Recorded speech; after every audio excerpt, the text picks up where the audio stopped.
Sede bem-vindos, amigos salesianos. Não é formalmente que eu o digo, mas é um prazer estar convosco. Já estive várias vezes em situação presencial. Desta vez irei estar convosco virtualmente, mas poderei, depois destes 3 encontros vídeo, passar-vos alguns instrumentos de avaliação, que foi isso que me pediram para falar, ou continuarmos a partir daí num diálogo, porque agora vai ser um monólogo. Quando eu começo alguma fala, eu tenho por hábito perguntar o que querem saber. Mas como neste caso não sei o que é que querem saber, nem ninguém me vai responder, eu irei fazer perguntas a mim mesmo, que seriam as vossas perguntas. Porquê é que estáis aí, olhando para este velho professor? O que é que vós esperais que eu diga ou que eventualmente eu possa propor de aprendizagem? Porquê é que estáis aí? E essa pergunta me persegue e eu recebi um convite para falar da avaliação. Mas eu irei falar da avaliação não de uma forma isolada. Irei falar da avaliação como alinhada com a aprendizagem em novas construções sociais de educação. O que é isso? Havia um senhor chamado Nunziati, um grande teórico do currículo e da avaliação, que escreveu numa das suas obras, que já não me lembro qual, mas foi na década de 1970, que os sistemas educativos hão de mudar, mas apenas mudarão quando mudarem através da avaliação. Então, neste momento, eu vou deixar-vos com um quadro de dispositivos e instrumentos de avaliação que ides ver, não vou comentá-lo, vou apenas esperar que leiam, explicando qual a metodologia deste encontro convosco. Eu fui formador de professores e formador de formadores, fui diretor de centro de formação, fui consultor de formação, fiz dissertações sobre formação, e aquilo que eu descobri no final disso tudo, se é que eu concluí alguma coisa, foi que formar é impossível, mas que ajudar a transformar-se é uma necessidade. E porquê é que eu estou a falar isso? É porque se eu há 40 e poucos anos trabalhava com modalidades como curso, módulo de curso, estágio, treinamento, etc. Hoje eu trabalho com modalidades de formação do século XXI. Trabalho com um projeto, círculo de estudo, oficina, tertúlia. E este vídeo que eu estou a gravar para vós é uma contradição, porque é uma aula. Mas não é por acaso que é uma aula. Quando professores como vós me perguntam como é que eu vou ensinar os meus alunos a fazer portfólios, eu respondo, dando aula. Eles perguntam, mas você dá aula? Não, há mais de 40 anos que eu deixei de dar aula. Mas então, nós podemos dar aula? Eu respondo, claro. Não é aquilo que vós sabeis fazer? Se vós sabeis dar aula, sois competentes dando aula. E ensinar isso aos alunos dando aula. Se eu vos tirar esse direito de dar aula, o que é que fica? Eles respondem, nada. Mas eu não quero insegurança. Eu quero valorizar aquilo que vós sabeis. E se vós sabeis dar aula, então vamos dar aula. A começar por mim, que estou a dar uma aula sobre avaliação. Então, nós aprendemos a fazer fazendo. E no final destes 3 vídeos, eu irei convidar-vos para uma intervenção em contexto de sala de aula. Quando me perguntam como é que eu vou ensinar a fazer roteiros de pesquisa de currículo de subjetividade, eu respondo dando aula. E, portanto, vou propor-vos uma intervenção para que não seja esta forma árida de vos falar, mas que fique alguma coisa que vós possais fazer com os vossos alunos. E para fazer com os vossos alunos, eu iria já, através de uma metáfora, explicar-vos o que é avaliar. Um dia, um cineasta foi ao projeto Âncora, que é um dos projetos em que eu participei, diretamente, lá no chão de escola. E no meio de muitas perguntas que fizeram aos alunos, que naquele caso não são considerados alunos, mas sujeitos de aprendizagem, depois se quiser explico melhor o que isso é, ou explico já, é uma das minhas atitudes perante a formação. Eu não posso considerar que vós sois incapazes de fazer algo. Eu tenho de considerar que vós sois capazes de aprender a fazer algo. E, portanto, isto de vos estar a falar não vos considera como objetos de formação a quem eu vou ensinar o que quer que seja. Eu não vou ensinar nada. Eu vou partilhar-me convosco. E, portanto, vou considerar-vos não como objeto, mas como sujeitos em autoformação. Mas num contexto de equipes, numa escola de novo modelo. Onde eu quero chegar? Num dia em que estava a fazer as filmagens de um filme que eu aconselho, pode ser até um complemento deste encontro de vídeo. O filme chama-se Quando Sinto Que Já Sei e está na internet, podem baixar. Aconteceu que o cineasta perguntou a uma jovem: então aqui não há avaliação? E a jovem olhou para ele e disse: avaliação há, não há é prova, porque prova não prova nada. Portanto, eles já estavam catequizados, não é? Eles já sabiam que prova não provava nada. Depois, um dia, se quiserem, nós conversaremos sobre isto, porque eu não quero convencer ninguém. Apenas quero deixar como pergunta: o que é que uma prova prova? Aí o cineasta perguntou e ele respondeu que não havia prova, mas havia avaliação. E o homem perguntou de novo: mas como é que é a avaliação aqui? E a mocinha respondeu: olha, quando eu tenho uma necessidade, quando eu sinto cá dentro um desejo, quando eu tenho um problema para resolver, ou a minha comunidade tem, eu falo com a minha tutora, também é outra coisa de que vos irei falar através destes vídeos. Eu falo com a minha tutora e lhe explico que eu quero aprender determinada coisa para resolver um problema, satisfazer uma necessidade. E então eu entro num processo de pesquisa, através de um roteiro que a minha tutora constrói comigo. E aqui temos, perdoai os parênteses que eu vou fazendo, temos algumas atitudes que o tutor assume e que são muito diferentes daquelas que um professor assume. Por exemplo, o tutor não pode dar resposta. Está proibido de dar resposta. O professor tem que fazer mediação pedagógica. O tutor não prepara projetos para os seus alunos. O tutor constrói projetos com sujeitos de aprendizagem, em equipes de projeto. Um tutor não faz planejamento de aula. O tutor ajuda, ensina os jovens a planejar-se.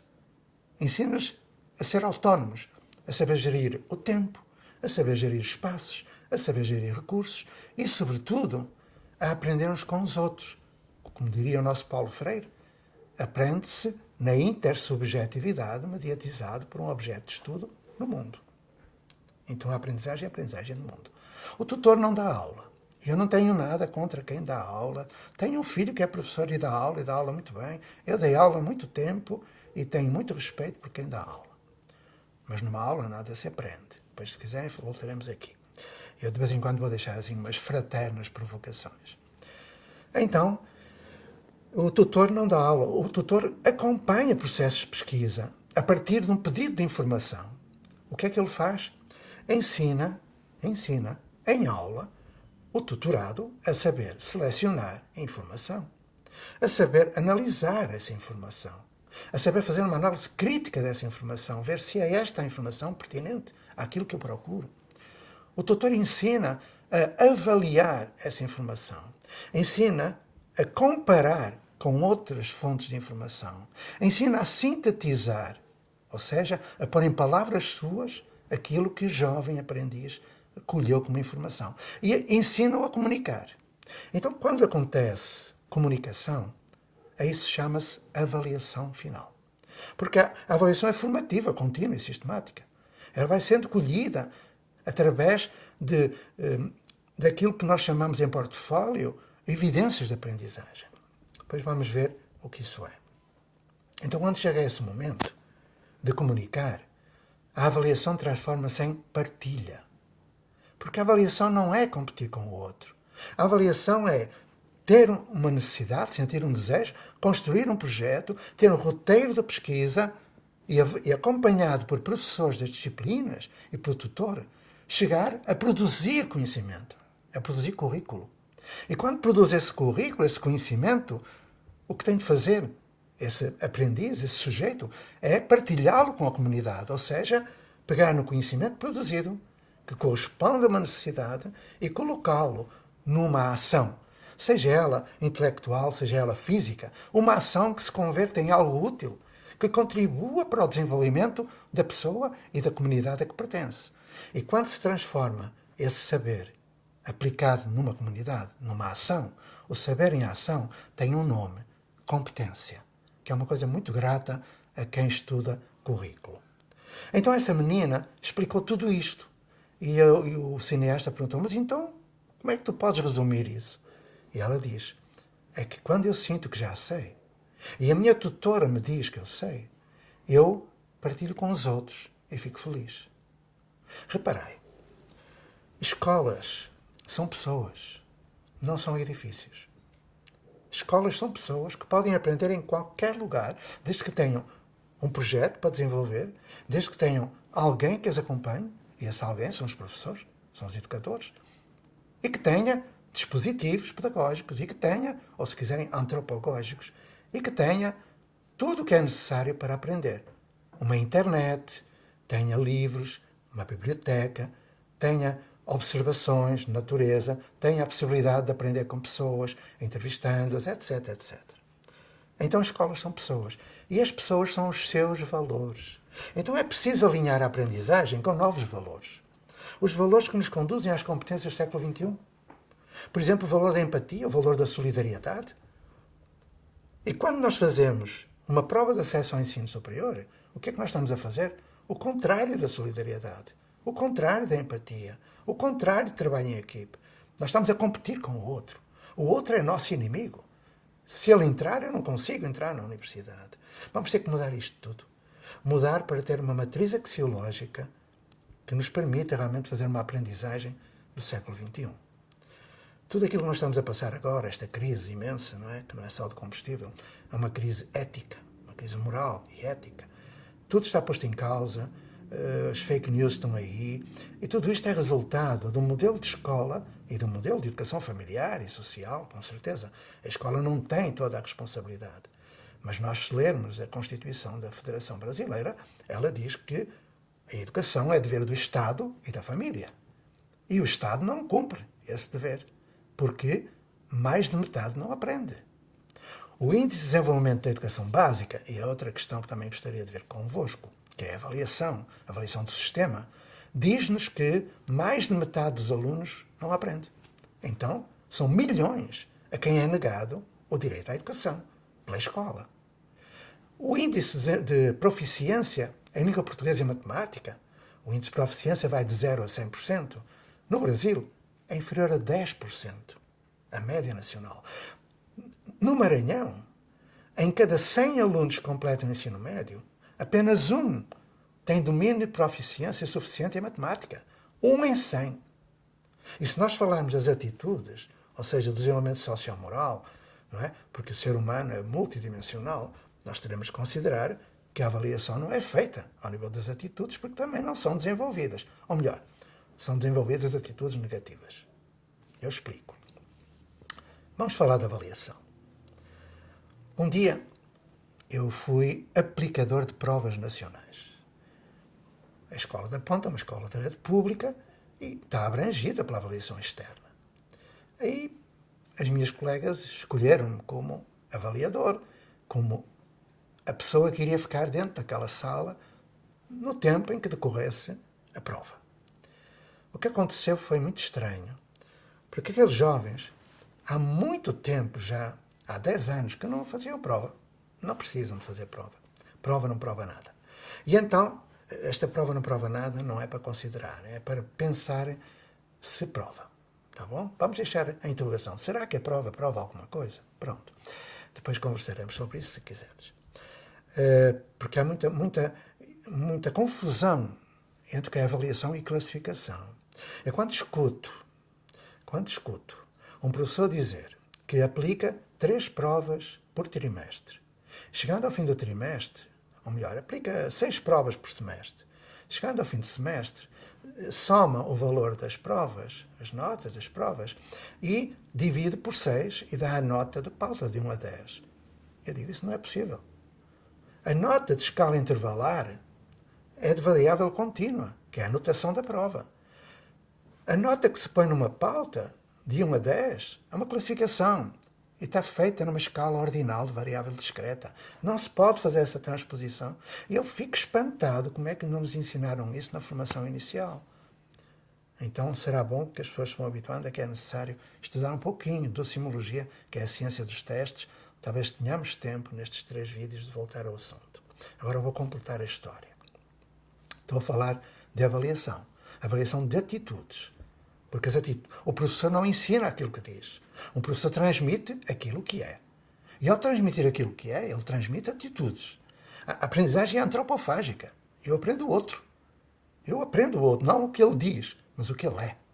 Então, eu fui fazer, dado que aqueles jovens nunca tinham feito prova, fui fazer uma simulação de prova.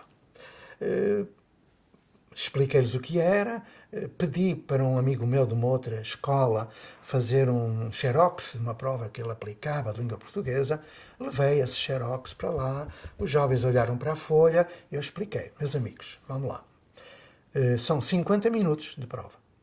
Aí eles levantaram o braço, porque quando eles querem falar, levantam o braço, eles respeitam os outros, escutam os outros e só falam na sua vez. Isto é uma atitude básica.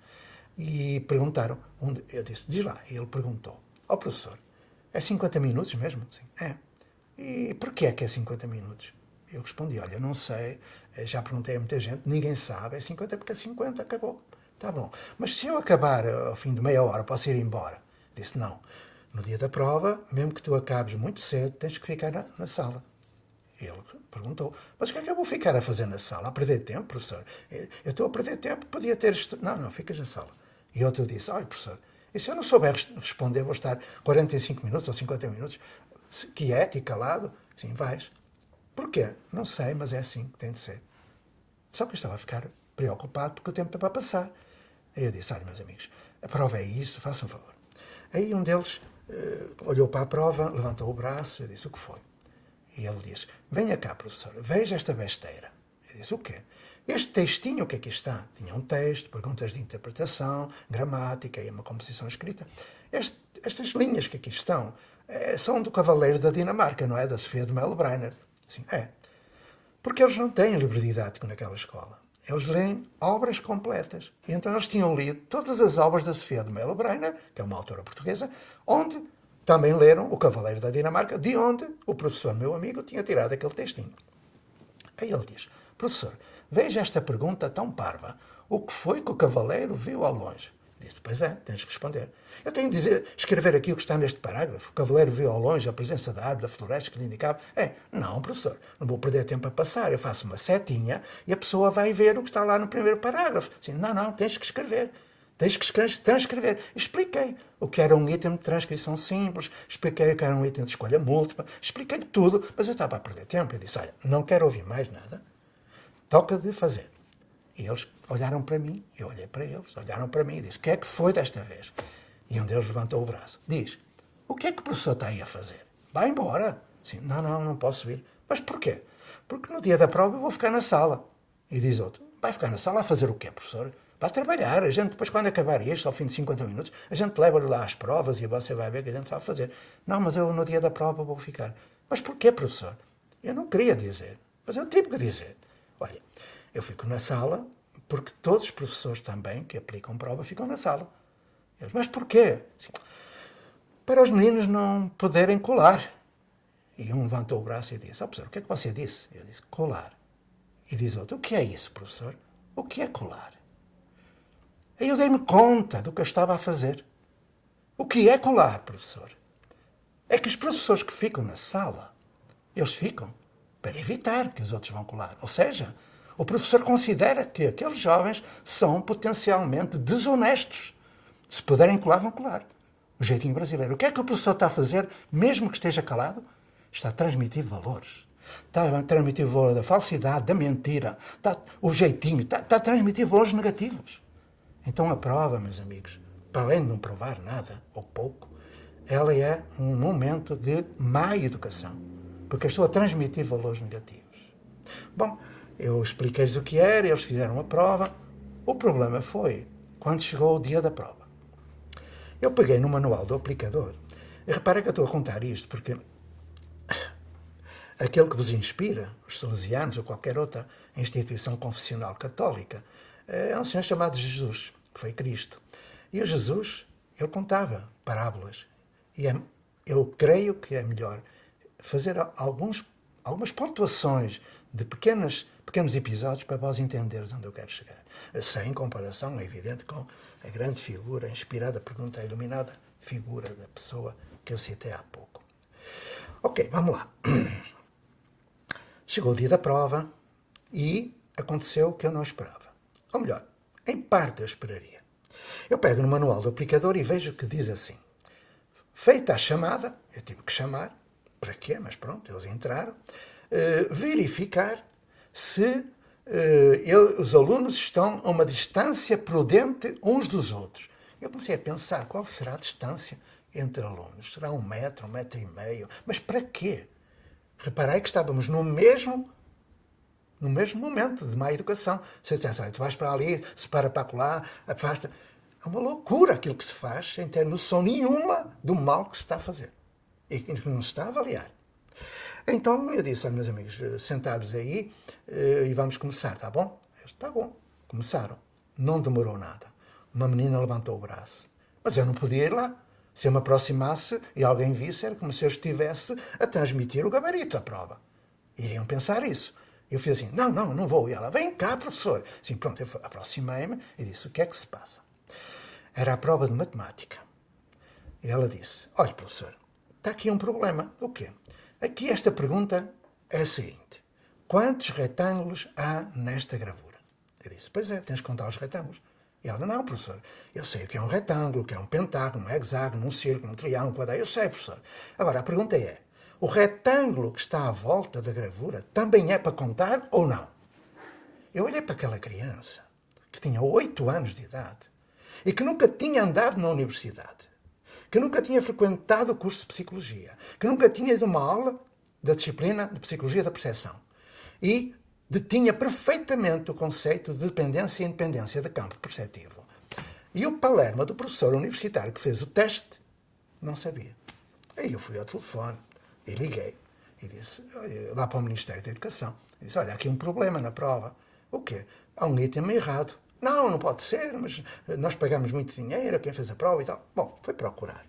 Passados minutos ligaram, eu fui atender de novo, e a pessoa que me atendeu diz, olha, professor, muito obrigado, realmente é inadmissível que um professor universitário não tenha percebido isso do campo perceptivo, porque realmente vamos anular esse item, porque não faz sentido nenhum, mas lá a gente paga tão bem, eles fazem tanta besteira, ainda bem que o professor estava atento. Eu disse, mas não fui eu. E ela perguntou, foi uma colega sua? Não. Quem foi? Foi um aluno. Desligou. Eu rezava para que 2 dias depois, quando foi a prova de língua portuguesa, não acontecesse o mesmo. Aconteceu.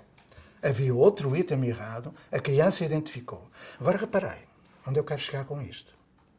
Aquelas crianças foram as primeiras classificadas a nível nacional.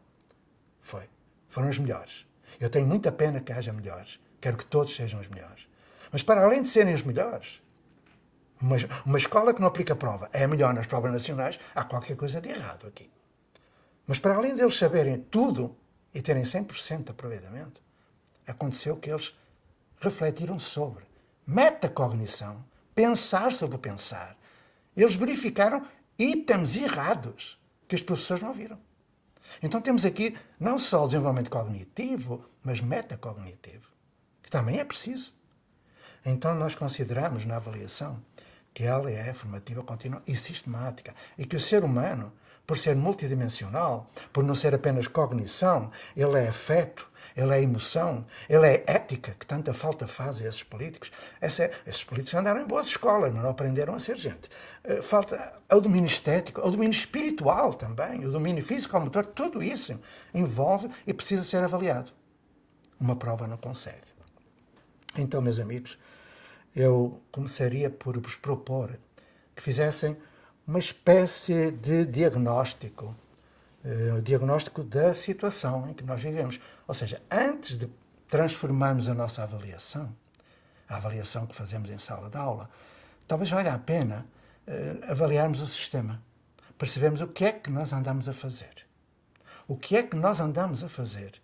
Qual é o modelo educacional? E se ele está enquadrado na lei geral, que é a Constituição, e na lei de diretrizes e bases da educação nacional. Então o que eu vos proponho é uma primeira avaliação. Que vós pegueis no vosso projeto político-pedagógico e façais uma análise.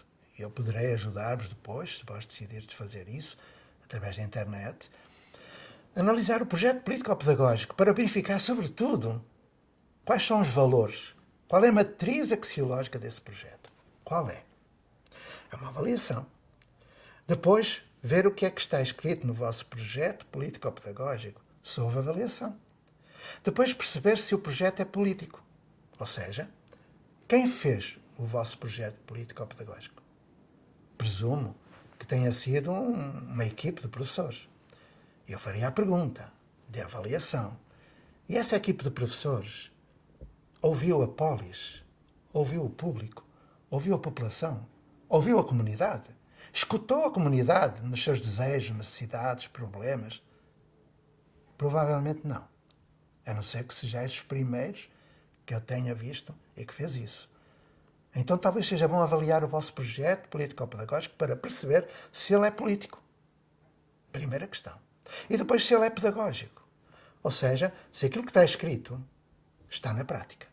A avaliação pedagógica, ela tem que verificar ou tentar verificar se a assunção do modelo educacional que está contido no texto, no escrito, tem a ver com aquilo que se faz efetivamente, com a prática. Eu dou um exemplo. Tenho visto muitos projetos político-pedagógicos e tenho muito respeito por quem os faz e por quem os desenvolve. Mas quando eu chego a uma escola e pergunto, por exemplo, quais são os valores do vosso projeto político-pedagógico, raramente a pessoa me sabe dizer. Quando eu pergunto o que é que está escrito sobre currículo, não sei, eu nunca li. Bom, há aqui qualquer coisa que não funciona. E aquilo que eu vejo nos projetos, por exemplo, é um texto assim. Vamos fazer dos nossos alunos seres autónomos, responsáveis. Reparei, autónomos. Se essa escola dá aula, ela não desenvolve autonomia. Ela desenvolve heteronímia. É o contrário da autonomia. É o contrário. Ela está a incorrer no crime de falsidade ideológica, porque diz aos pais que vai fazer determinada coisa e faz o contrário. Isto é avaliação. Então, quando eu falo assim, é porque a responsabilidade não é do professor. O professor é conivente. É uma cultura. Uma cultura que precisa ser ressignificada, avaliada, reelaborada. Uma cultura de solidão de sala de aula. Então, o que eu quero dizer com isso? É preciso realmente que o professor se predisponha a fazer uma avaliação de si próprio, do modo como trabalha, autoconhecimento. Porque um dos valores maiores, como eu vos disse há pouco, é solidariedade. E quando o professor não se conhece, não entende o porquê daquilo que faz, e faz exatamente o contrário daquilo que está escrito no projeto político-pedagógico, o que acontece é que o professor está a reproduzir uma cultura social, escolar, que lhe foi imposta nos 12 anos de educação básica, nos 4 anos de universidade que ele teve. Porque na formação, a formação ela não é isomórfica. Vamos avaliar um pouquinho os processos formativos, que também importa. Depois voltaremos aqui à questão do projeto. Quando eu trabalhava na universidade, eu ficava muito espantado, porque eu perguntava aos alunos como é que eles se avaliavam, como é que era a avaliação do curso de pedagogia. E eles me diziam, olha, professor, nós temos feito provas, exames, e vamos tentando passar, a gente estuda na véspera, os Piagets e tal, e depois vamos fazer o exame, mas agora que estamos no último semestre, nós vamos ter que fazer um TCC. um trabalho de conclusão de curso. Eu perguntei, e como é que é esse tal TCC? E eles trouxeram 3 ou 4 ou 5. Eu fui lendo. Eram todos iguais. Só que mudava a capa, o nome do aluno era diferente, e eu li. E eu vou dizer o que é que eu li. Em todos, era assim. E Piaget disse, e Montessori disse, e Vygotsky disse. Eu disse, meus amigos, eu não sou fofoqueiro, eu quero lá saber o que é que o Piaget disse, eu quero é produção de conhecimento. Porque para saber o que o Piaget disse, eu vou à internet, baixo e se fico a saber, ou leio um livro do Piaget. Eu não tenho que fazer cópia não é produção de conhecimento. Bom, eu fiquei espantado como é que eles agiam daquele modo. Mas pronto, fui continuando e fiz com eles avaliação por portfólio digital. Poderemos voltar daqui a pouco a esse quesito. Voltando à avaliação de projeto. Eu proponho que analisem, que avaliem o vosso projeto para ver se ele está de acordo com o que vós fazeis. Porque senão estáis a incorrer no mesmo que o Estado brasileiro incorre através do Ministério da Educação. Ele impõe um modelo educacional, ele impõe um modelo de escola, com sala de aula, turma, série, prova, e isso leva a quê? Aos baixos índices de desenvolvimento da educação básica, à evasão, à corrupção, tudo isso que nós temos, à doença dos professores. Então, o Estado, ao não garantir o direito à educação, que está plasmado na Constituição, o Estado incorre no crime de abandono intelectual dos jovens. Se o Ministério Público sabe, se faz uma avaliação, vai descobrir isso. E se alguém numa escola tenta fazer diferente, uma avaliação diferente, e alguém da supervisão ou da secretaria lhe impõe que não faça, isso configura crime de assédio moral. Então estamos a falar de infrações à lei que têm a ver com a avaliação. Quando eu avaliei o Distrito Federal em termos de indicadores de boa qualidade de educação, trabalhei coordenando um projeto de avaliação para o IBICT, eu percebi que estava tudo errado. A avaliação que estava feita em função de um paradigma educacional que não funciona. Nós hoje temos alunos do século XXI com professores do século XX a trabalhar como no século XIX.